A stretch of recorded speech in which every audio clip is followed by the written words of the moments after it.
De uns tempos pra cá, você tem sentido mais ou menos vontade de postar nas redes sociais? O meu nome é Marina Mels e eu sinto cada vez menos vontade de compartilhar qualquer coisa nas redes sociais, mas ao mesmo tempo mais afim de, como faziam os Incas e os Maias, compartilhar as coisas com as pessoas presencialmente. Mas eu não gosto de fogueira, só pra deixar isso bem claro.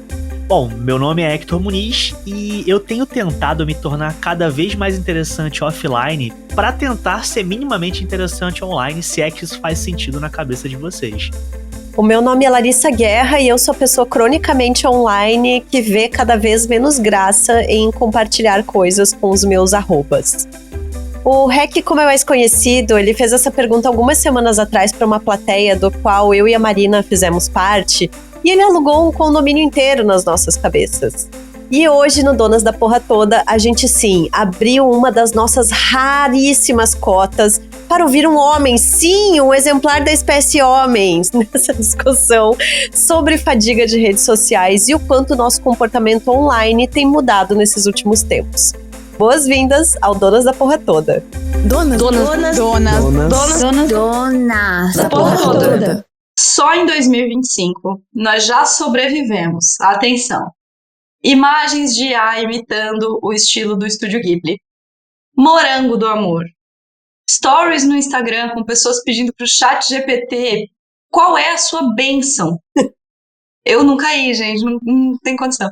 Mais uma infinita série de coisas que passaram muito rápido e que a gente nem lembra mais que aconteceu, mas aconteceram sim nesses 9 infinitos meses de 2025. E seja você essa pessoa que passa muito tempo online na sua vida, como eu, ou não, você também deve estar por aí experimentando uma sensação um pouco diferente, a de não querer mais postar coisas no seu feed. Umas semanas atrás, nós estivemos em Joinville para o EPA Gente, maior evento de acadêmicos de publicidade do norte de Santa Catarina, e uma das palestras que mais nos impressionou, nos arrancou gargalhadas e lágrimas, foi a do Hector Muniz, o Rec, que está aqui com a gente, e aí a gente decidiu ceder para ele uma dessas nossas raríssimas cotas para falar um pouco sobre o assunto. Então, Rec, bem-vindo, venha sem medo, tá tudo bem, venha ocupar uma das nossas cotas. Bom, gente, obrigado pelo convite. Como vocês falaram aí, meu nome é Hector, me chamam de Rec depois de 30 anos de idade, resolveram me dar um apelido, me chamam de Rec, pra não chamar de Hector Bonilha. E eu também não fui pego aí nessas cotas aí de trend de IA, enfim, qual minha bênção e tal. E aí eu até falava assim nos bastidores, eu vou aproveitar que eu tô num lugar aqui mais íntimo, né, que tem pouca gente ouvindo a gente, pra falar que, tipo assim, ó, eu achava isso mó fubanguice, assim, eu achava aquela coisa, tipo, meio Virgínia, sabe? Tipo, fazer essas coisas assim. Só que, cara, tem uma imagem, e aí, Lari, você que é cronicamente online, você vai conhecer essa imagem, porque eu acho que ela define muito bem o momento que a gente vive, que é de um leão em péssima qualidade, assim, todo pixelado, e que tem um balãozinho que me permitam ler aqui, que ele fala o seguinte: nenhuma estética equivocada constrange tanto quanto a vulgaridade da amargura. Então eu tento não ser amargurado com essas coisas aí, de de morango do amor e tal, somente com a Virgínia. Virgínia, se você estiver ouvindo isso daqui, você deixou o samba morrer, e a gente sabe. Então... Menino, olha, eu poderia puxar esse assunto e a gente vai ficar aqui até amanhã de manhã falando do quanto a Alcione está passada com Virgínia sendo coroada, a rainha de bateria da Grande Rio, por Paola Oliveira. É assim, gente, menina, não tem condição de realmente para essas imagens. Se há 5 anos atrás alguém virasse pra você e falasse que isso ia acontecer, você fala, maluco, que não sei o quê, tá doido, isso aí é imagem criada por IA, isso aí não existe e tal, tá vendo? A realidade, ela é complexa. Ela não deixa a gente, tipo assim, ela pega no material, sabe? Ela pega naquela coisa além do etéreo, ela vai, sabe? É maravilhoso, viver é maravilhoso, o Brasil é maravilhoso. Não, o Brasil é maravilhoso, mas a Virgínia não. Enfim, segue. Ô Rec, na tua palestra lá em Joinville, você começou justamente perguntando para a plateia sobre essa vontade de compartilhar as coisas online, e você falou que tem percebido, estudado uma série de coisas sobre essa fadiga de redes sociais. Ela é real entre as pessoas comuns ou é entre nós que somos pessoas que trabalham com comunicação, que vivem nesse meio, que estão até né, porque o faz-me rir vem daí, assim, o que tu tem visto por aí? Essa pergunta é aquelas perguntas assim que, tipo, eu poderia simplesmente chegar aqui e falar um grande depende, veja bem e tal, mas a gente precisa ter a gente precisa ter coragem, né? A gente precisa ter algumas definições de ter coragem, assim, de ser categórico, vez ou outra. E aí, como eu sou um cara preguiçoso, eu gosto de trazer coisas de pessoas mais inteligentes do que eu pra falarem no meu lugar, né? Tipo, pra serem mais categóricos, assim. E tem um teólogo chamado Jacques Ellul, ele é um teólogo francês e tal, e ele tem um livro chamado A Palavra Humilhada, que, resumindo muito aqui, tá, a ideia dele, pô, vou resumir um livro de 300 páginas em alguns tweets aqui, mas é só pra gente chegar num lugar comum, assim. O que acontece? O nosso cérebro, ele é uma máquina que ele evolui, obviamente ele evolui, mas não na velocidade no qual a tecnologia evolui. Né? Se você pegar aquelas curvas dos microchips que dobram a cada 2 anos e agora dobra a cada 3 meses e o futuro já chegou e aquela coisa toda, o nosso cérebro ele tenta se adaptar, mas ele não consegue. Por definição, ele não consegue, por definição biológica mesmo.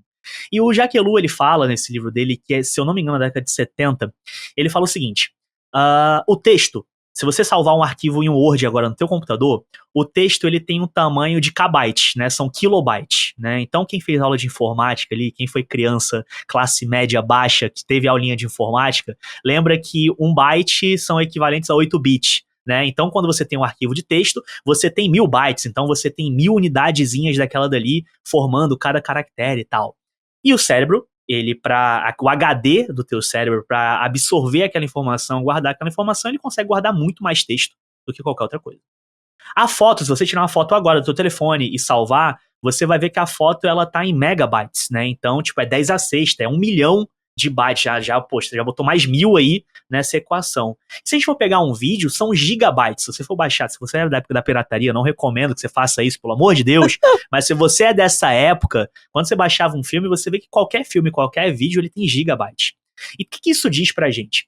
Isso mostra que a gente vai tendo uma complexidade cada vez maior de processar essas informações visuais, porque por mais que o texto seja um texto, ele é visual. Você precisa olhar na tela, ler aquilo dali, compreender, fazer aquelas junçõezinhas ali no teu cérebro, as sinapses nervosas, lembra aquela coisa que a gente aprendia ali dos axiomas, dos neurônios e tal? E aqui eu não tô falando de neuromarketing não, tá? Até porque eu sou meio terraplanista em relação a isso. Mas a ideia é de entender de fato que a questão, a exposição imagética que a gente tem constante torna muito mais pesado para o nosso cérebro processar isso tudo. Então, essa fadiga, ela vem por uma série de motivos, mas fundamentalmente pelo cansaço que a gente tem de não conseguir absorver tanta coisa, e tem também uma coisa que se a gente for pegar aí, eu vou ter que puxar um pouquinho do meu lado da engenharia, mas eu sou um péssimo engenheiro, tá? Não virei Uber, fui trabalhar com marketing que é quase igual, mas tipo, a gente entende que a gente tem a oferta e a demanda ali, né? Macroeconomia básica. A gente tem uma quantidade X de oferta, uma quantidade X de demanda, e o cruzamento dessas duas curvas a gente chama de break-even, né? Que é aquele ponto ali de virada onde você tem o equilíbrio daquilo dali. O que a gente tem de internet até a época ali, agora eu vou entregar a minha idade grandão, assim, mas o que a gente tem de internet até a época do mamute pequenino que queria voar, tentava e tentava, mas não conseguia voar, a gente tinha uma oferta muito limitada de conteúdo. A gente tinha o Globo.com, a gente tinha o Mortadela, a gente tinha o Charge.com.br e o assustador, que eu sei que toda criança internet anos 2000 aqui entrou no assustador pra tentar procurar as fotos de Mamonas Assassinas. Cara, a gente era criança muito mal da cabeça, isso era muito gore, né? Mas enfim, puxando aqui memórias não tão legais. Mas a gente tinha uma oferta muito limitada de conteúdo. E essa oferta de conteúdo, ela tinha uma demanda de tempo muito grande, porque a gente só conseguia acessar no final de semana, com a internet de escada, aquela coisa toda e tal. E a gente, passava, cara, a internet só cobrava um pulso, lembra, no final de semana? Então, tipo assim, se eu pudesse passar as 48 horas do final de semana conectados à internet, eu ficaria. Então, o que você jogasse... Mas era só depois das 2 da tarde. No sábado, depois das 2 da tarde. Ficava cronometrando, assim, tipo, pra poder usar... E aí, tipo assim, se você me jogasse qualquer tipo de conteúdo na minha frente, eu ia consumir, eu ia abraçar. Aí a gente tem o nascimento da blogosfera, a gente tem as primeiras redes sociais surgindo ali, com MySpace e tal. Então, tipo assim, a gente tinha uma oferta de conteúdo, por quê? Principalmente por uma barreira tecnológica, né? Tipo, não era qualquer um que tinha um computador em casa, não era qualquer um que tinha acesso à internet. Era uma coisa que realmente... Eu tive a sorte de ter contato com a internet porque meus pais tinham gráfica. Então, sempre os melhores computadores, porque a gráfica precisava e tal. A gente não mexia aquilo ali no horário do expediente, mas depois do expediente, acabava dando pra jogar um emulador de Game Boy, não que eu tivesse baixado. Foi um primo meu que baixou o emulador de Game Boy pra jogar e tal. Então, assim, eu acabei tendo contato com isso e justamente por ter esse contato é que a gente tinha essa oferta cada vez maior, assim. Cara, o que você jogasse na minha frente eu ia abraçar e eu tinha aquelas 48 horas ali do final de semana pra abraçar. Hoje, como é que funciona? Hoje, a gente não tem mais essa não oferta. Tudo é uma oferta de conteúdo. A gente tá fazendo isso aqui, vocês estão absorvendo isso aqui. Não sei se a pessoa tá ouvindo, se ela tá assistindo, o que ela tá fazendo, mas ela tá lavando louça, ela tá fazendo arroz, ela tá arrumando a casa, ela tá trabalhando, ela tá fazendo... Então, a gente tem uma oferta de conteúdo alucinante, cada vez maior. Só que a demanda, ela permanece estática. E aí, esses dados variam muito, mas tem o dado mais recente, aponta que o brasileirinho médio, ele fica conectado 9 horas e 33 minutos do dia dele, sabe? Tipo, isso é mais de um terço do nosso dia conectado ali na internet full time. Então, tipo, eu tenho uma demanda que ela tem um teto. Eu não vou conseguir consumir conteúdo 24 horas por dia, eu não vou conseguir ficar conectado 24 horas por dia. Em algum momento eu preciso dormir, meu corpo tem a necessidade fisiológica de dormir, né? Então, quando a gente une essas duas informações, a gente vê, opa, peraí, eu tô mais cansado porque eu tô tendo muito mais trabalho pra absorver essa quantidade absurda de informação. Eu vomitei 48 mil informações aqui agora em 3 minutos, eu sei, desculpa, foi mal. Mas eu tenho um cérebro ficando cada vez mais cansado de consumir esse arquivo cada vez mais pesado, muitas aspas aqui. Eu tenho uma demanda que ela é estática, ela vai dar uma variada ali, a gente vai crescer um pouquinho mais, mas eu não acredito que a gente consiga passar de 12 horas de consumo de conteúdo diários. Eu realmente não acredito. Assim, de maneira, né, tipo, na média ali. Óbvio que vai ter gente aqui que vai levantar a mão e falar, eu fico 18 horas por dia porque é meu trabalho pesquisar. Eu sei que não, mas você vai dizer e eu vou aceitar, né? Mas na média, eu acho que a gente não vai conseguir passar das 12 horas ali. Tipo, isso é um chutômetro, tá, gente? Não tô usando base estatística nenhuma aqui. E a oferta de conteúdo é cada vez maior. Assim, ela tende ao infinito. E a gente não tá nem falando da entrada da IA nesse jogo, tá? Eu não quero nem entrar nesse ponto aqui agora, sabe? Tipo, dessa criação. Então, a gente tem um choque de conteúdo e a gente tem um choque de absorção de conteúdo. E aí a gente tem um problema.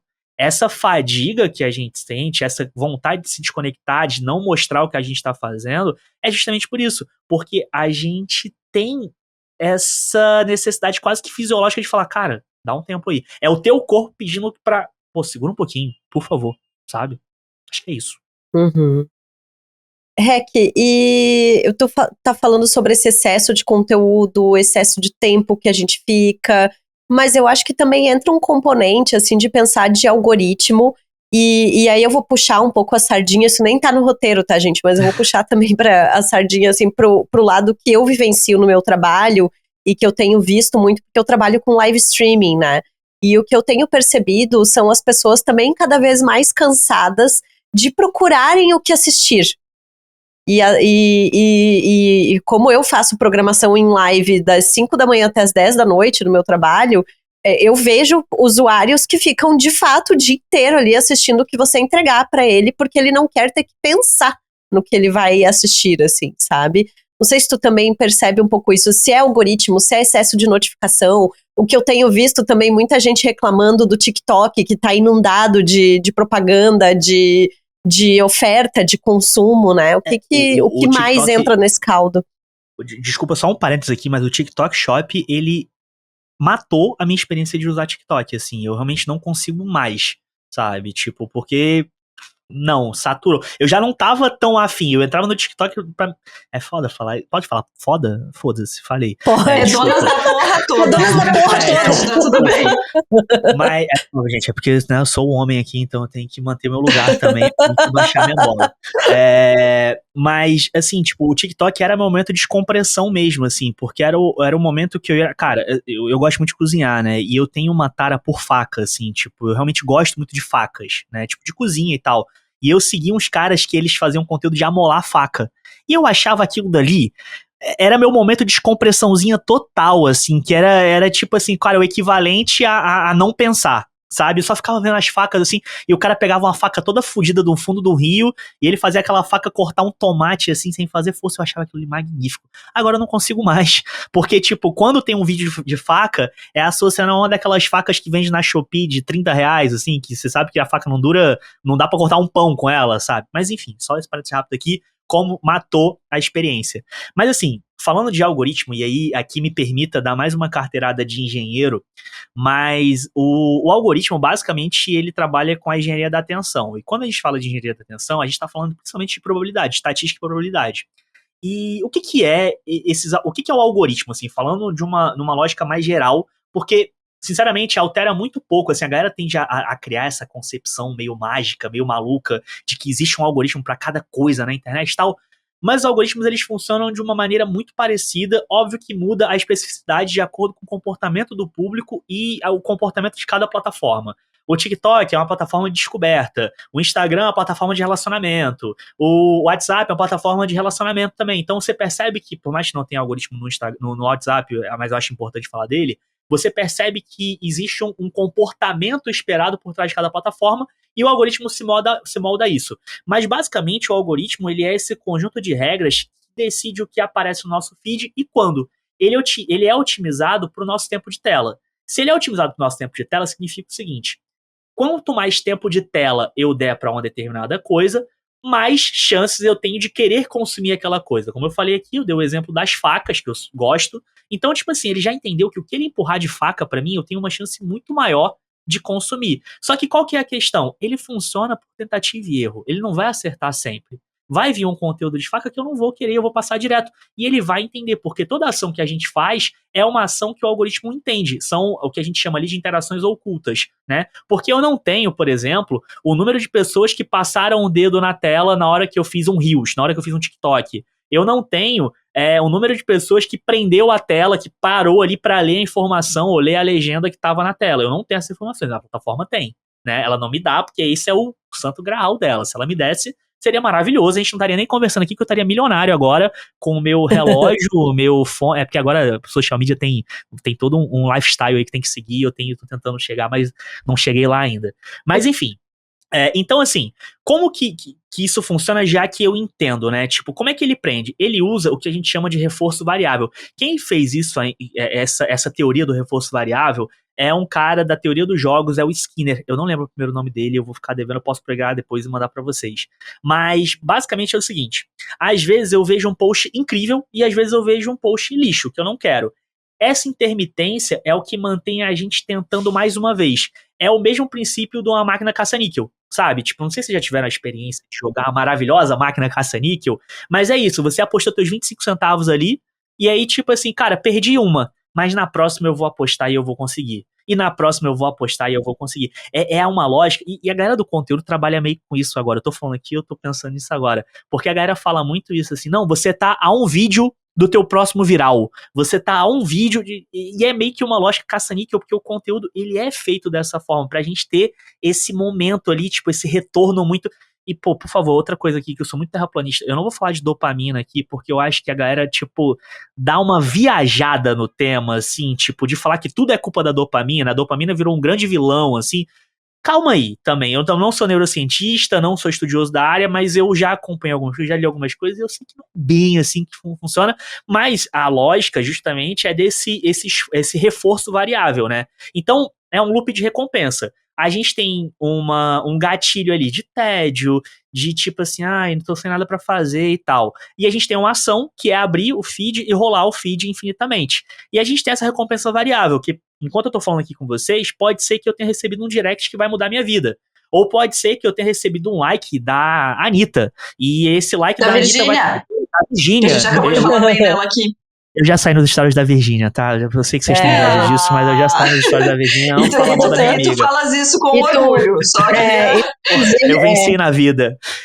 Então, tipo assim, pode ser que a Virgínia tenha dado um like no meu post e eu tenha aparecido pra toda a comunidade Virgínias do Brasil. Tipo, isso é maravilhoso, sabe? E aí tem esse investimento. Então gatilho, ação, recompensa variável e o investimento. Qual que é o investimento que eu tô dando ali? São mais dados. É tornar o feed mais pegajoso. Entende o que eu quero dizer? Tipo assim, tá todo mundo aqui puto com o Instagram. Ninguém aguenta mais o Instagram. mas você entra no Instagram todo santo dia.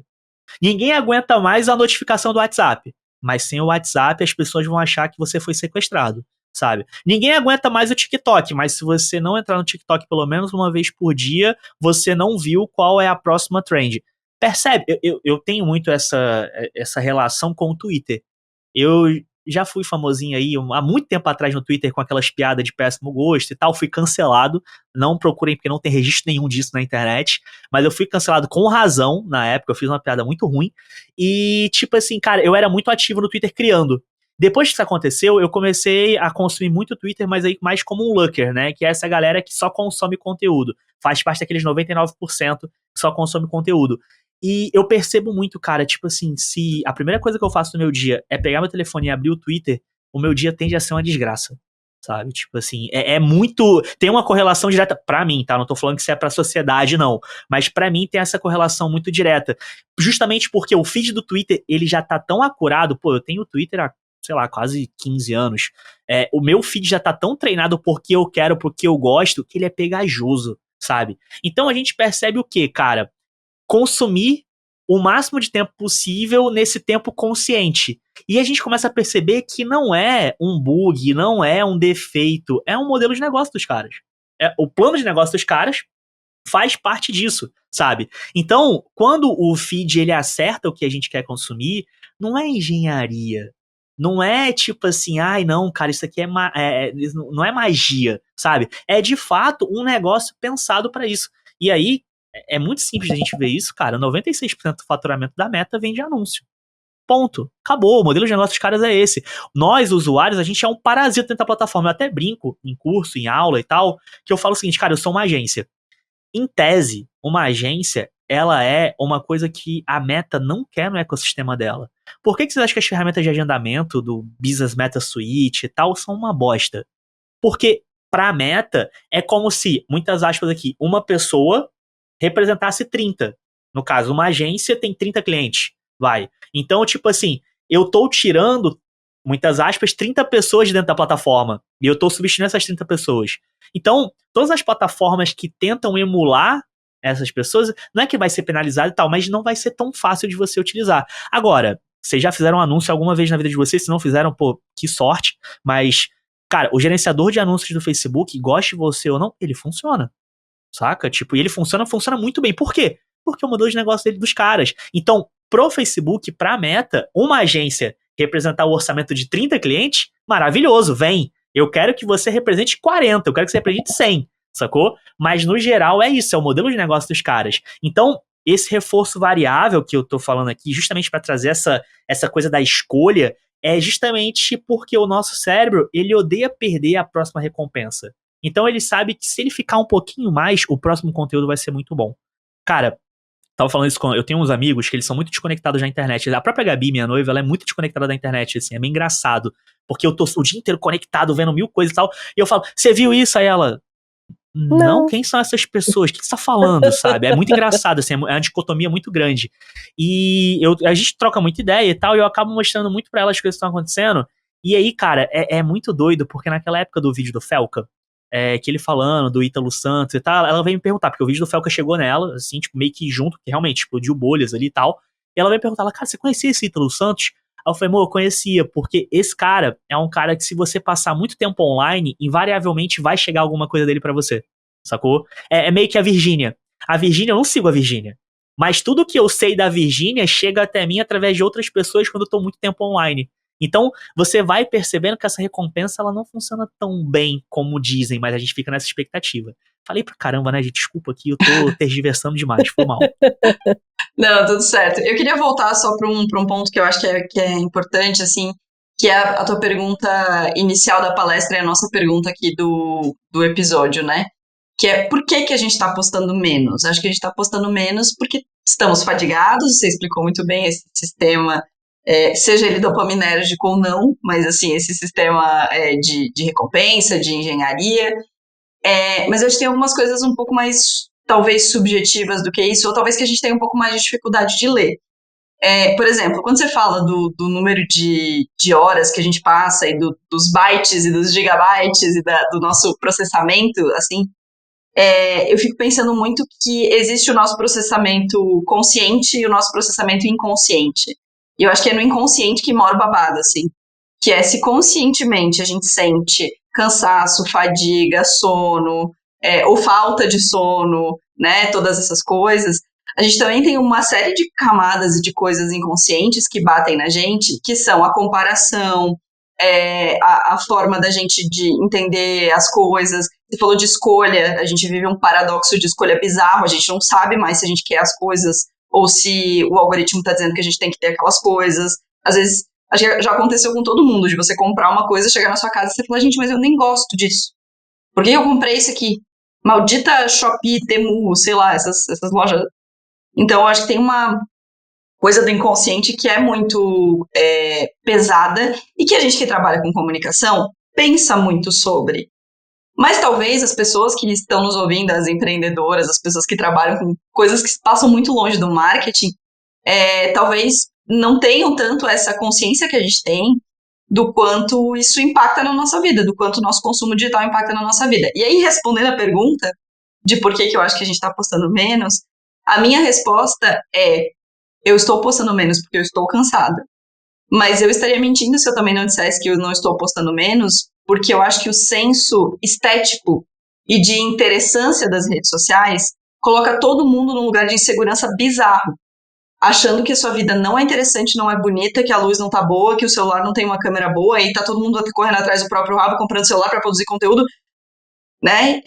Então, acho que tem isso, assim, tem essa coisa que me pega muito, que a gente não tá compartilhando, não tá usando a rede social como social, a gente tá usando a rede social como uma ferramenta de trabalho, e aí quando é uma ferramenta de trabalho a gente quer entregar o melhor, e daí a gente sabe que qualquer coisa que a gente falar pode ser mal interpretada, então, sei lá, vou postar uma foto de alguma coisa e alguém vai dizer, meu Deus, mas não tem luz nessa foto, o que essa garota entende, sabe? Então, e da mesma forma, sei lá, quem faz chocolate, quem faz unha, quem trabalha com contabilidade, quem é advogado, está sempre preocupado com o que vão pensar as pessoas que vão ver o que você está postando.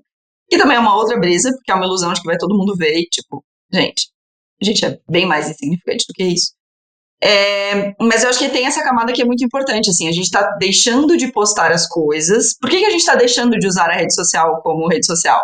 Porque a gente está fadigado, mas também porque a gente está nessa onda de não achar que a nossa vida é interessante o suficiente, porque a vida de quem está online sempre parece mais interessante, porque a gente não tem o jatinho da Virgínia, embora a gente saiba sambar muito bem. Mas, assim, ainda assim, acho que tem outras coisas, sabe? É interessante a gente entrar em algumas discussões. Eu tava lendo um texto, eu tenho dado meio da filosofia, assim, tipo, eu fiz uma pós recentemente, uma pós na verdade não, especialização recentemente em antropologia, e a antropologia ela tem bebido muito da filosofia, assim, e eu conheci um termo, e aí, cara, essa daqui, me perdoem, eu não vou lembrar mesmo, assim, porque foi um artigo que eu li, tipo, da aula lá, e eu não lembro do cara, ele é bem recente, ele é de um. Eu lembro que ele era um filósofo pós-moderno, cara, polonês, era um daqueles países malucões lá, tipo, da Europa ali, tipo, aqueles países assim. E ele tinha um conceito que eu achei muito interessante, que era o interfeed, que basicamente ele falava sobre as coisas que a gente não posta, mas que a gente guarda, né? E aí, tipo, eu achei muito interessante isso, porque pra pensar agora, tipo, você tá ouvindo a gente aqui, ou a gente tá conversando aqui e tal. Abre o teu rolo de câmera e vê a quantidade infinita de fotos que você tirou e que você nunca vai postar. E que você até pensou, quando você tirou, você olhou e falou, caramba, que foto legal, vou postar. E aí você não postou porque, sei lá, perdeu o timing. Ah, foi uma viagem de férias que você fez em julho e a gente já tá em dezembro e tipo, putz, mas esqueci de postar, sabe? Ou não queria postar e tal. Ou no máximo foi pro Stories, você tirou 40 fotos e mandou uma pro Stories ali. E eu achei muito interessante esse interfeed, né? Tipo, eu tô traduzindo aqui literal, meio porco aqui o que ele falou e tal, mas é porque eu achei muito interessante esse conceito dessas memórias que a gente esqueceu de revelar, sabe? É como uma foto, uma câmera analógica, que a gente tinha as poses, e a gente tinha uma câmera, um filme de 36 poses, só mandou revelar 30, e deixou 6 lá, porque falou, essa aqui eu não gostei, essa aqui ficou ruim, essa aqui queimou e tal. E aí, o próprio Jacquemus, ele tem não é no Palavra no Palavra Esquecida, é no Palavra Maltratada. É num outro livro dele, que também é um artigo, que ele fala o seguinte, Vocês percebem como a foto, ela era lembrança, nesse mesmo exemplo da foto analógica ali. Quando a gente tinha um almoço de domingo em família, a gente não tirava foto do prato de comida, a gente tirava foto da família reunida em torno do prato de comida. Então, o aniversário da vovó foi lasanha, uhul, aí tem aquele pratão de lasanha, a família toda reunida, todo mundo se zoando, que não sei o que e tal.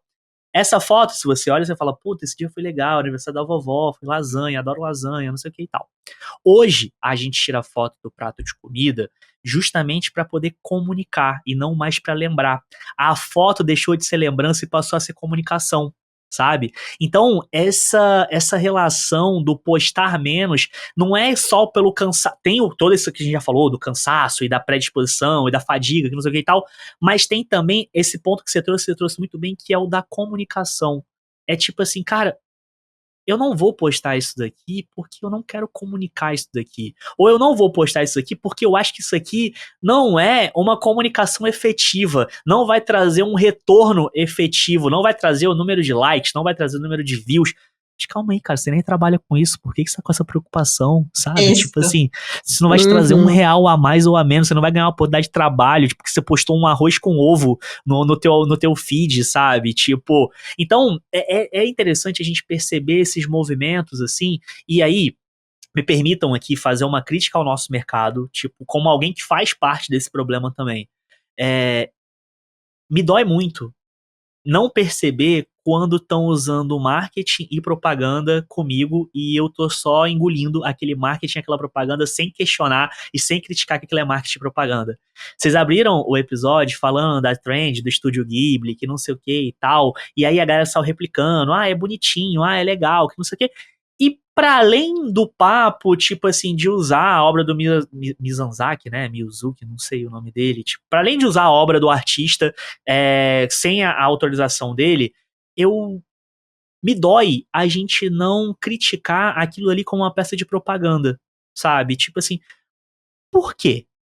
A gente vai fazer uma foto daquela dali. Por que que tá todo mundo fazendo? É espontâneo? Será mesmo? Aí eu vou pegar meu chapeuzinho de alumínio ali atrás, eu vou colocar aqui na minha cabeça agora. Mas tipo assim, será mesmo que é espontâneo? Tipo assim, foi uma coisa que realmente, não, pô, a Lari, ela levantou hoje, ela falou, mó vontade de fazer uma foto do Estúdio Ghibli, é hoje, sabe? Tipo, e aí eu vou contratar um ilustrador. Não, não vou não, pô, olha o chat GPT. Será mesmo, sabe, que foi algo 100% espontâneo? E aí, tipo assim, a gente perde, ou a gente tem perdido essa capacidade de criticar, de fazer uma coisa que a gente faz, sabe, tipo, pros outros, a gente vende esse conhecimento, esse entendimento pros outros, mas a gente não aplica pra coisas do cotidiano, a gente só aceita. Sabe, a gente só vai aceitando, e só vai aceitando, e só vai aceitando. E fala, não, Lari, olha só, agora você tem que ficar em live streaming dia 5 da manhã às 10 da noite. Por quê? Porque tem que ficar, sabe? Tipo, não, e agora você tem que postar 5 vezes rios por semana. Por quê? Porque tem que ser. Isso entra naquela coisa meio do tipo assim, não, mas era assim quando eu cheguei, sabe? Tipo assim, não questione, sabe? Por que a gente não pode questionar?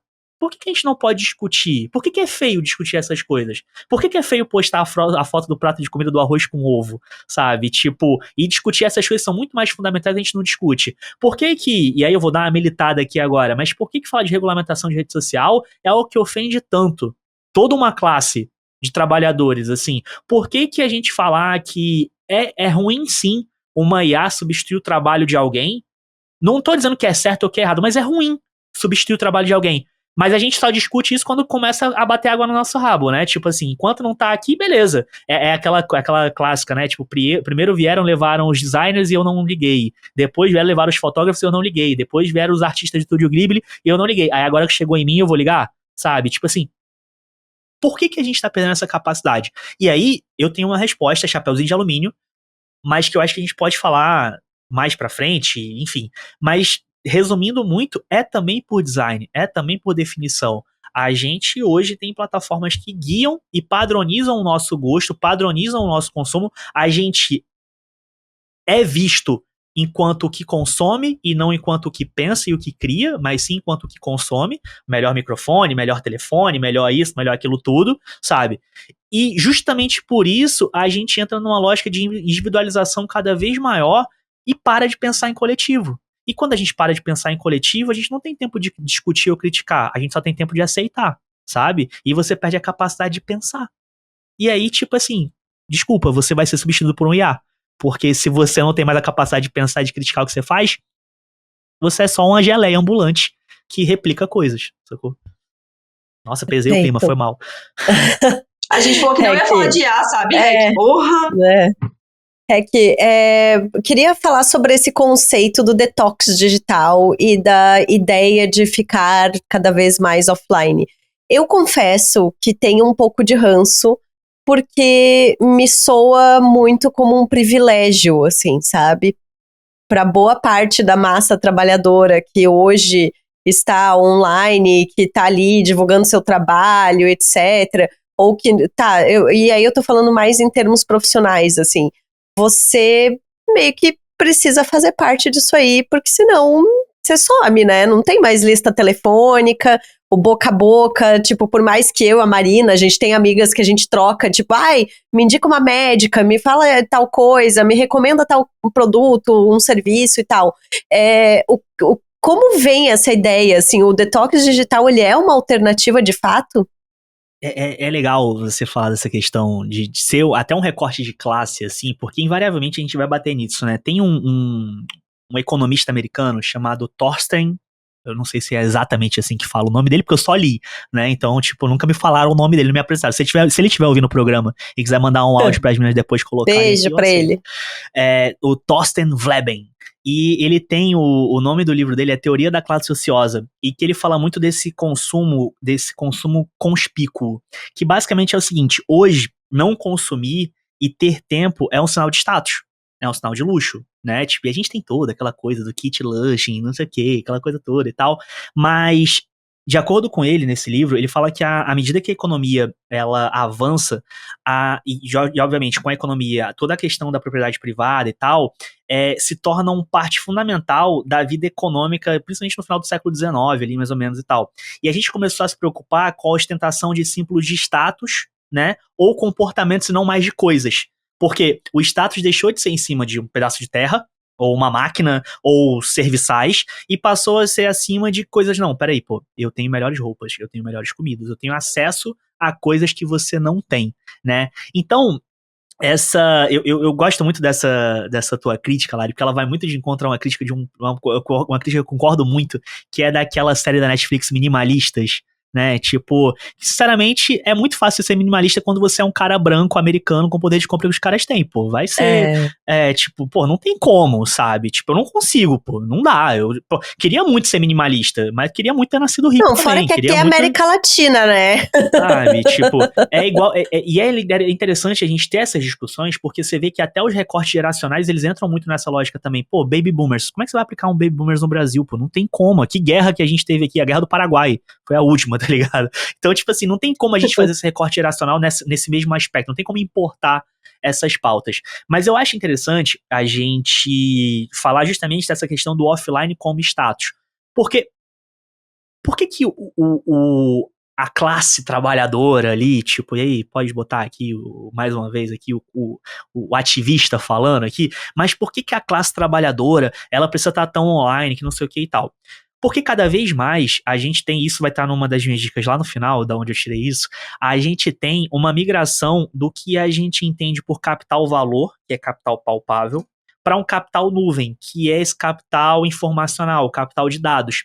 E esse capital nuvem, ele é diametralmente oposto ao capital valor no sentido de que, tipo assim, o capital valor, ele exige trabalho. Eu sou um pedreiro, eu pego um tijolo, eu coloco cimento e eu levanto um muro. Aquele muro pode ter subido o pior muro do mundo, eu posso ser um péssimo pedreiro, mas minimamente amanhã ele vai estar lá e você vai conseguir encostar nele.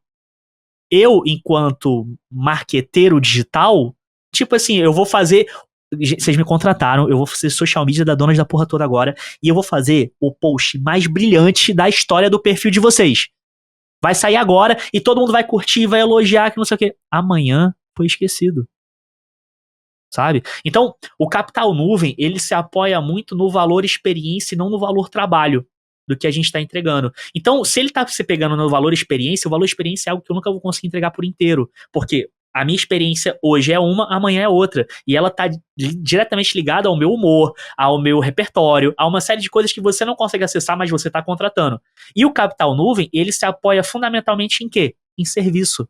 Por quê? Aí é a recomendação que eu vou falar. A gente está migrando para uma era pós-capitalista, de acordo com o autor, que é o Yannis Varoufakis, que a gente está falando do tecnofeudalismo, em que as empresas elas estão com grandes pedaços de terras digitais, né? Imagina um metaverso aqui, lembra da menina que comprou um terreno no metaverso? Então é mais ou menos isso. Essas empresas estão com grandes pedaços de terras digitais em que a gente é simplesmente um vassalo, a gente é simplesmente um aldeão que está ali trabalhando para aquilo dali. Então, como prestador de serviço, de fato, eu não consigo me desconectar.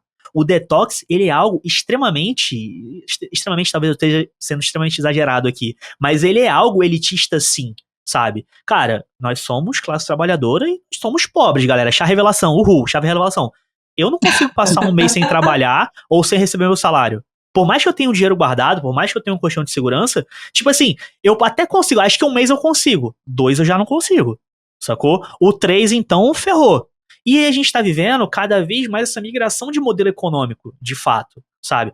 Por isso que é importante a gente se desconectar. Às vezes que a gente vai ler umas coisas assim, a gente entende que, opa, peraí, eu tô entendendo onde eu tô entrando aqui, galera. E é importante a gente ter esses chás de revelações durante a vida pra entender onde a gente tá se metendo. Então, assim, eu acho incrível. Passei uma semana de férias, 2 semanas, né? Porque uma semana foi operado, então não contou. Mas eu tirei uma semana de férias, eu viajei. Cara, foi incrível, incrível. Eu não encostei no meu trabalho, pô, ainda bem que eu tenho sócio e tenho uma equipe maravilhosa que não precisa fazer nada e tal. Mas eu voltei e eu tô tendo que trabalhar de sol a sol, sacou? E vou trabalhar de sol a sol até o recesso de final de ano. E vou trabalhar de sol a sol até ter próximas férias. Por quê? Porque eu trabalho com serviço. E uma vez que eu trabalho com serviço, eu estou sendo, tipo assim, um aldeão, né, um camponês desse senhor feudal chamado Meta, desse senhor feudal chamado ByteDance, desse senhor feudal chamado Google, para que ele continue pegando as benesses dele e decidindo quanto que ele vai tirar de imposto meu todo mês, né? Aquele imposto ali, tipo, de usar as terras dele. Então, tipo, não dá para você se dar o luxo de ficar offline, 100% offline, de ser 100% low profile, num mercado, num ecossistema que tá migrando para isso, sacou? E assim, eu acho que a gente pode até ter uma discussão mais positiva e tal, mas nesse momento eu tô pessimista, tá? Nesse momento, hoje, se a gente pegar um dia pessimista, assim, ferrou, sabe? Eu não vou entrar nesse assunto, mas assim, eu acho que eu concordo com vocês dois tanto sobre o minimalismo quanto sobre o detox, mas eu acho que essas duas coisas talvez não tenham um objetivo por si só de ser tão cartesiano quanto seja minimalista, ou de ser tão cartesiano quanto fique longe, mas talvez um papel de ampliação do senso crítico de onde a gente está se metendo, sabe? Olha o tanto que a gente está consumindo, precisa? Olha o tanto que a gente está usando de rede social, precisa? Então, acho que tem também ali, não é nem tanto céu, nem tanto inferno, assim, sabe? Acho que não dá para olhar para o detox, para o minimalismo, para esses modelos de 5 posts, para nada disso como receita. Mas eu acho que dá para a gente olhar por uma perspectiva de se tem gente fazendo detox, é porque precisa. Se tem gente fazendo, se tem, né, pessoas que estão E assim, o detox não precisa necessariamente ser ficar um mês sem internet. Às vezes o detox é você se propor a sair para jantar com um amigo e não olhar o celular durante aquele período. Você, sabe, eu acho que tem talvez essas frentes, né, esses modelos mais sensacionalistas para serem divulgados, de fazer o detox, de ser minimalista, sejam puxadores de assunto para coisas que a gente precisa conversar, assim. Total, então, eu acho que o detox, eu fiz, né, Larissa sabe, eu fiquei um mês sem rede social, usando, na verdade não fiquei fiquei usando só no computador, porque como trabalho com comunicação, sou a pessoa que usa a muleta do eu uso para trabalhar, então não tem problema essas 8 horas aqui, o que é uma grande mentira, né, porque se é para trabalhar, a gente usa no horário de expediente, daí a gente pode trabalhar no computador. Enfim, fiz esse processo, mas eu acho que não é nem tanto isso, assim, eu acho que é mais, a gente consegue passar 3 horas com um amigo, a gente consegue passar um tempo com a nossa família sem ter esse dedo automático, essa nossa mão que já está tão mecanizada, né, de saber onde tá as redes sociais no celular e abrir sem nem pensar. Eu acho que essas são discussões relevantes para todo mundo. E aí você não vai perder cliente, aí você não vai deixar de ter a sua presença digital. E não é sobre isso. Eu acho que tem um passo que a gente tem que dar, que é: o detox é possível? Não é possível porque X motivo. Vamos pelo menos usar essa parada para pensar um pouco em como é que a gente está usando, porque eu acho que está todo mundo precisando fazer essa reflexão, né? De quem trabalha, de quem usa, de quem tudo. E eu morro de inveja, porque eu sigo algumas pessoas que ainda usam rede social como rede social. E eu acho a coisa mais maravilhosa do planeta. Acho lindo, sabe? Acho muito legal quando as pessoas postam coisas que não tem esse senso estético todo, que não tem essa apuração toda, que não tem esse cuidado todo, e vão lá e usam porque querem contar para os amigos que estão vivendo aquilo, porque querem, sabe? Eu acho muito lindo, e acho que tem uma tendência disso, que é esse lance da Gen Z usando seus perfis privados, tendo um perfil para ser o seu perfil de amigos e um perfil para ser o seu perfil de muitas aspas conteúdo, porque nem conteúdo eles fazem, né? Mas assim, acho que tem, sabe? Tem. Vocês dois estão pessimistas, eu tô aqui vomitando arco-íris. Mas eu acho que tem caminho, sabe? Tem espaço. A gente dá para tentar fazer um ambiente mais saudável, porque senão a gente vai surtar todo mundo, assim. Mas vou te falar, é engraçado você trazer isso, porque até essa questão dos perfis, da ramificação de perfis e tal, como eu falei ali, eu estou vivendo com uma mulher extremamente low profile e senhorinha de internet, assim, tipo, e a Gabi, ela é muito low profile, apesar dela ser gestora da marca dela, aquela coisa toda e tal, tipo, mas mesmo a marca dela, ela não é tão de mostrar a cara, que não sei o que e tal, e é dela, assim, ela é uma pessoa reservada, de fato, assim, bela recatada do lar.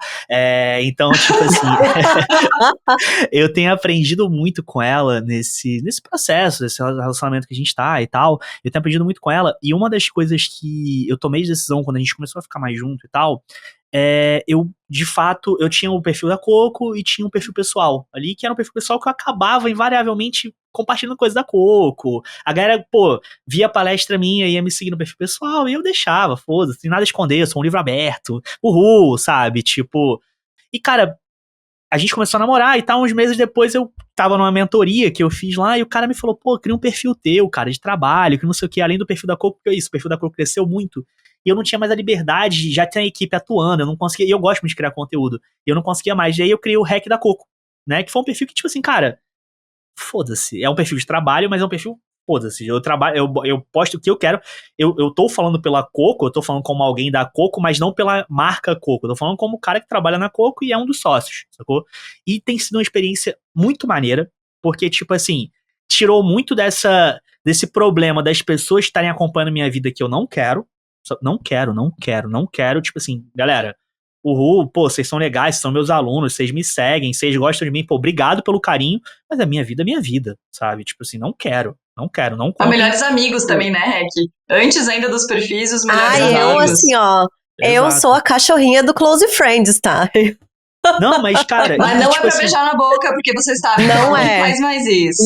Não beijo na boca. Não, é só pra contar fofoca, é tipo coisa errada que eu faço no polidense, é só coisa assim. Pô, mas isso né? é muito bom, assim, tipo, e ter separado esse perfil, a gente tira um pouco dessa camada. E aí, isso veio também muito desse movimento dos jovens, né? Tipo, do Dix, do perfil Dos ali e jovens. tal. E aí a gente tem um conceito que, tipo, ele fala o seguinte: a internet, ela vive num conceito de corredores curvilíneos, né?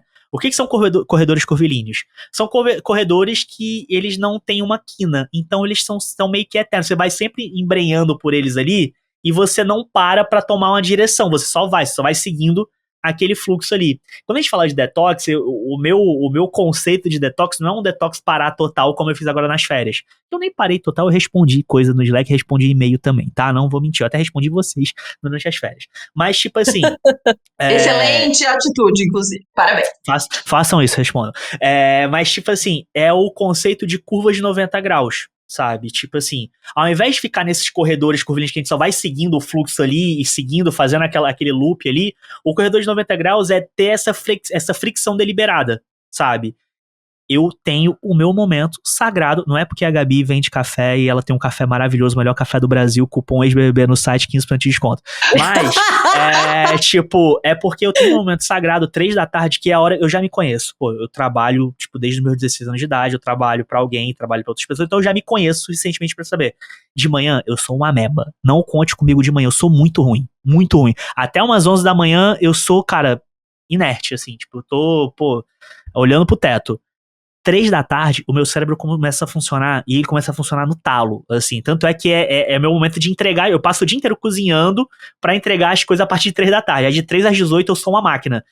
Às 15 horas é meu horário de fazer o café, de parar o que eu estou fazendo, aonde eu estiver, e eu vou fazer um café. Por que eu gosto de café? Sim, porque o café dela é maravilhoso. Mas principalmente porque eu preciso ter essa fricção deliberada. Eu preciso parar. Cara, eu não marco reunião 3 da tarde. Eu não marco reunião 3 da tarde. Minha agenda é fechada 3 da tarde. Eu tenho ali a meia horinha, que é meu momento de levantar e descomprimir. No almoço, eu faço meu horário de almoço, eu trabalho de casa. Eu não gosto de escritório. Mas eu tenho meu horário de almoço. Eu acordo, assim, vou malhar, depois que eu chego, vou passear com a Chica, sento pra trabalhar e, vou botar comida pra ela, vou regar a planta, vou fazer não sei o que e tal, porque eu sou dona de casa, né? A Gabi gosta de escritório, eu sou da casa, assim. Então, eu sou dono da porra toda em casa. Então, assim, eu tenho essas fricções deliberadas que tiram justamente isso, tiram essa imposição do detox total, você tem que deletar o seu Instagram, senão você não vai ser feliz.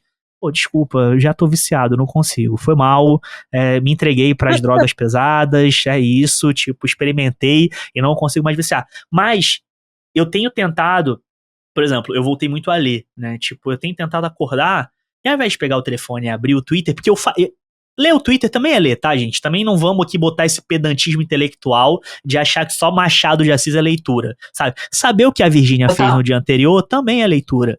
Mas eu tento não mais pegar o Twitter, pego o Kindlezinho que tá ali do lado, que eu já vou dormir com ele do lado na cabeceira, que provavelmente eu dormi lendo, e aí eu pego, leio 5 páginas. Eu boto uma meta, assim, de ler 3 páginas. 5 páginas. E não é porque eu quero ler 400 livros no ano, porque eu quero mostrar no Stories que eu li 400... Não. É só pra, oi, cérebro, vamos acordar com um alface ao invés de um Big Mac, sabe? Não precisa comer um Big Mac de cara, a gente não precisa dessa obesidade digital, sabe? Essa coisa meio... Mas enfim, só reformulando aqui pra não parecer que a gente discorda, a gente concorda. Ao invés de chamar de detox, eu chamaria essas curvas de 90 graus, que é essa fricção meio deliberada ali que a gente vai encaixando. Então dá. O famoso dá metade droga.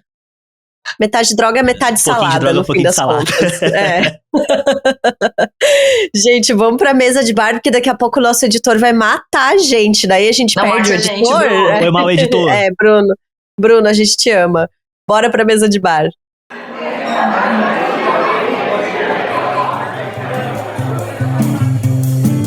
Neste nosso momento da mesa de bar, a gente precisa começar com aqueles recadinhos paroquiais para você. A gente tem a nossa lojinha na Enxame Colaborativo, com produtos belíssimos da linha Donas da Porra Toda. Tem boné, tem pochete, tem a vela do fogo no rabo, tem muito mais, caderno, ecobag e por aí vai. Então vai lá. Café, hein? Só queria deixar essa dica, É o sonho da Marina. Eu sou a pessoa que não toma café. Eu não quero receber, eu quero colar, eu quero lançar. Ela tava querendo muito, a gente tava falando disso esses dias. Vou fazer essa parte. Bora fazer a collab, então. E também temos o nosso Clube do Livro, que é exclusivo para apoiadoras do Donas e do Pós-Fácil Podcast. Dia 21 de outubro a gente tem um encontro para falar sobre o livro Água Fresca para as Flores, da Valérie Perrin, que é um livraço. A gente é bem apaixonadinha por esse livro. E aí, pra você fazer parte do nosso clube, tem que estar lá no apoia.se/Donas da Petoda. 5 pilinha por mês, tu já é apoiadora e tu já pode estar no nosso grupo de fofocas, que tá sempre bombando, e várias coisas, muito mais. É isso, faz tempo que eu não falo aqui que se você não quer participar ou não tá podendo participar do Apoia-se agora, tá tudo certo, custa R$0 seguir a gente lá no @Donas da Petoda em todas as redes sociais e também na plataforma que você tá ouvindo. Se tá ouvindo no Spotify, segue a gente.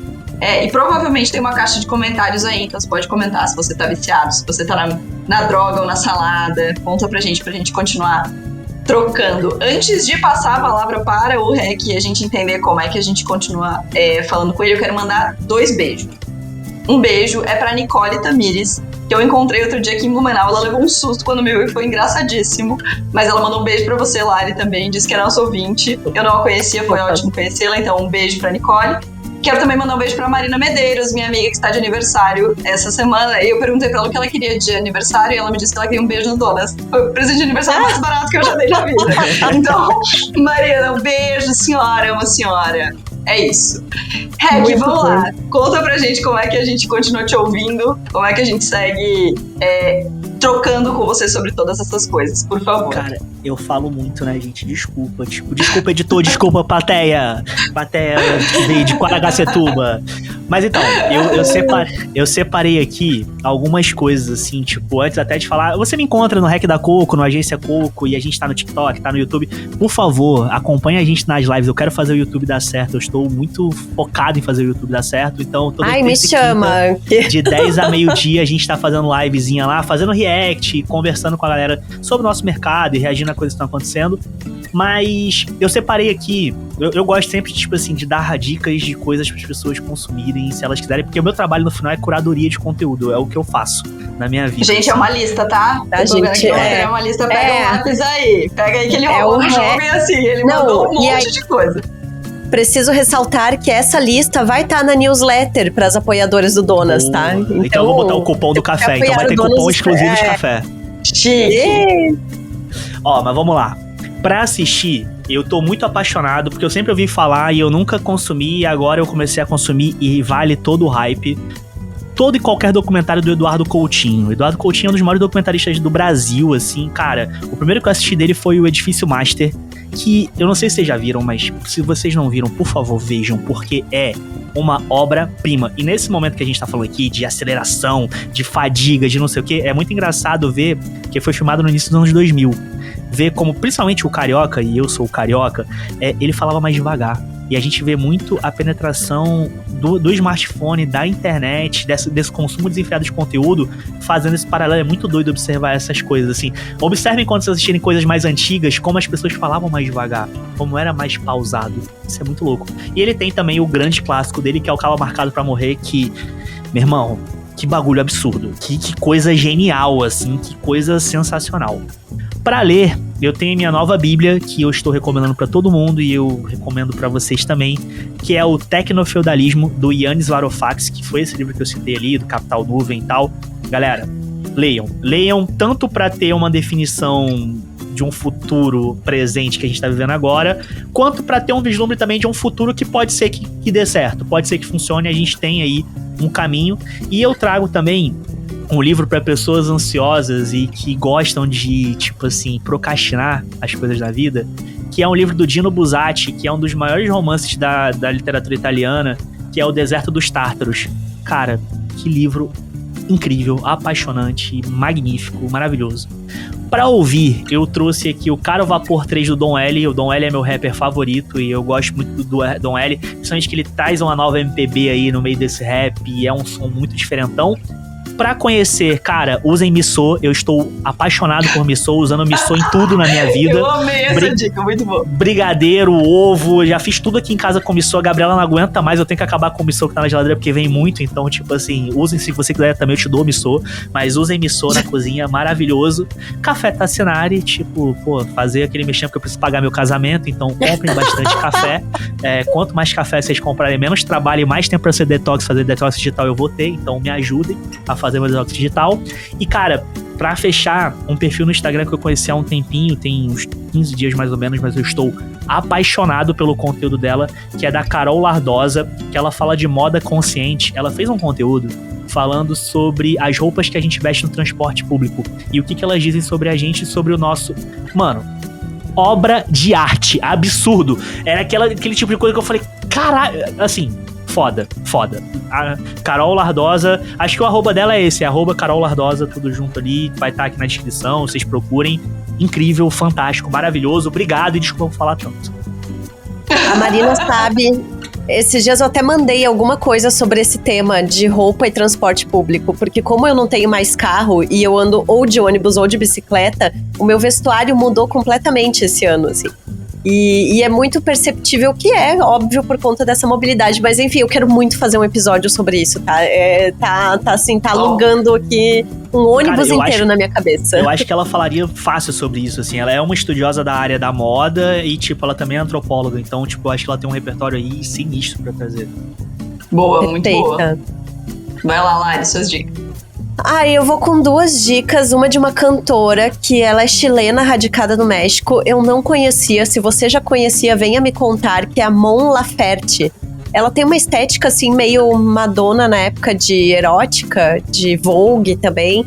E, lindíssimo, tá? Lindíssimo. Eu sou essa pessoa que tá nessa fase muito latina, então é um som meio bolero, assim, umas coisas assim, meio, sabe? Gostei. Chique. E aí, na linha de a pessoa que tá aqui reclamando de Instagram, de rede social, porém eu vou indicar um perfil no Instagram que é das coisas aleatórias que eu gosto de ver, que é Table of Gods. Esse cara, ele basicamente estuda receitas milenares, receitas da Mesopotâmia, da Síria, tudo quanto é lugar, assim, da Pérsia e por aí vai. E aí ele reproduz essas receitas e ele tá fazendo um crowdfunding pra fazer um livro de receitas. E é muito incrível, assim, sabe? As coisas que ele faz, tipo, esses dias tinha um bolo e aí você fica assistindo a receita do bolo, tentando imaginar o que ele tá usando, porque essa era uma receita, sei lá, do Egito, e não existia chocolate, mas a cor do bolo é de chocolate. E aí tu vai lá e descobre no final o que ele tava usando, assim. E tu não vai contar. É muito bom. Não vou contar. Puta merda. Tá, muito bom, gostei. Vou atrás. Eu vou dar uma sugestão que eu hesitei em dar, porque assim, Michel Alcoforado, eu te amo, mas eu não aguento mais ver a sua cara em todos os lugares. Ele tá num hype, né, mano? Tipo, bizarro. Jesus! Assim, e assim, a gente gosta muito dele há muito tempo, a gente fala muito dele aqui há muito tempo, mas assim, né? Então eu hesitei muito, eu ia esperar passar o hype pra dar essa dica, mas a gente tá numa tocada gravando todo dia, eu não tenho uma dica pra dar, então vamos no Coisa de Rico mesmo. Livro Coisa de Rico, do Michel Alcoforado. Certamente você já viu ele por aí, porque assim, mais do que Xuxa, não sei o que tá acontecendo. Mas o livro é realmente muito legal. Ele conta a história dele, de como ele adentrou ao mundo dos ricos brasileiros. O Rec trouxe sobre detox digital. Acho que tem uma coisa muito isso, assim, do quanto quando a gente chega em algum lugar, isso para de ser coisa tida como de rico. Uma coisa que me pegou muito no livro, que vai virar episódio aqui, inclusive, já tá na minha lista, é como a gente tem uma coisa meio elitista de achar que a gente fica...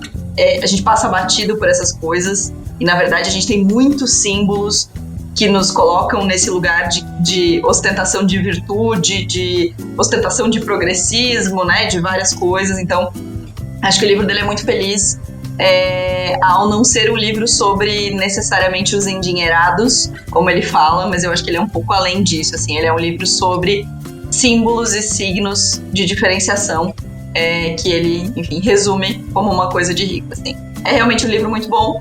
Você pode estar de bode com ele, tá tudo bem, porque ele realmente está aparecendo muito, mas ele merece, porque o livro é muito bom. Aulas dele são ótimas também, já fiz várias, então fica a dica do Michel Alcoforado. E a minha segunda dica, eu acho que eu nunca dei aqui, é um disco que eu ouço muito pra trabalhar, que é o meu disco daquele que faz o barulho branco, assim, sabe? Que me coloca no lugar de concentração, que é um disco de uma banda que chama Stone Rebel, e o nome do disco é Space Indigo, de 2021. Não tem no Spotify, só tem no YouTube, e tem uma playlist lá, que é especificamente desse álbum, que tem 1 hora e pouco. Eu passei pra 2 amigos, Pablo e Guilherme, recentemente, quando a gente tava falando de música de trabalho. E, coincidentemente, na mesma semana, os 2 vieram me dizer, meu Deus, que realmente funciona. Então, tô passando pra frente porque foi testada por mais de uma pessoa. Essa playlist é uma playlist muito boa, é um disco muito bom também pra ouvir sozinho em casa, sabe? Aquela música instrumental gostosa, assim. Maneiro. É realmente muito, muito, muito bom. Rec, muito obrigada, tá? A gente adorou ter você aqui. Não espalha muito pras pessoas. tá? Cara, eu quase não venho homem, quando vem fala pra cacete, né? Meu Deus do céu, cara, nunca mais. Ele tá com peso na consciência. Não, a gente adora. E assim, façam os cursos da Coco, tá? Porque eu já fiz também e vale muito a pena. É muito legal. Já fiz um merchan aí Faço e vejo. Quando o Rex estiver na sua cidade, vejam a palestra dele, porque é realmente muito boa. A gente deu muita risada.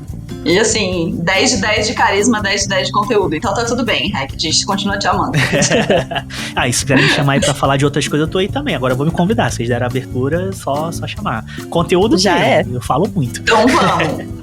Então vamos. Gente, quero lembrar também que a partir de semana que vem é outubro. E o que acontece em outubro aqui, Larissa Guerra?